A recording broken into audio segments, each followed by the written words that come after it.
Interior physical conditions గురించి చెప్తా. Interior గా క్రస్ట్, మ్యాంటిల్, కోర్ ఉంది. Crust, upper mantle, lower mantle, outer core, inner core ఇవి ఉన్నాయి. దాంట్లో medium solid, semi solid, solid, liquid, solid ఉంది. ఎందుకు ఉంది? అదేట తెలిసింది. ఎవడు పోయిండు లోపలికి? ఫస్ట్ ఎవడు పోలే. సిస్మిక్ వేవ్ స్టడీస్ అనే ఇండైరెక్ట్ సోర్సెస్ తో వచ్చింది. డైరెక్ట్ సోర్సెస్ తో ఉన్న దాని ఇన్ఫర్మేషన్ కొంచెమే ఉంది. ఎర్త్ ఇంటీరియర్ లో moving in to the interior temperature increase అయింది, ప్రెషర్ ఇంక్రీజ్ అయింది, మన డెన్సిటీ ఇంక్రీజ్ అయింది.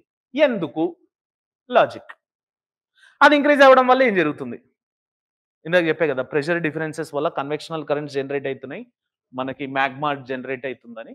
ఈ ఇంటీరియర్ ఆఫ్ ద ఎర్త్ అనే చాప్టర్ దానితో చదువుతాం. దాని డిఫరెంట్ డెన్సిటీస్ ఏంటి, ఏ మెటీరియల్ తో కంపోజ్ అయ్యి ఉంది, ఇవి చదువుతాం సార్.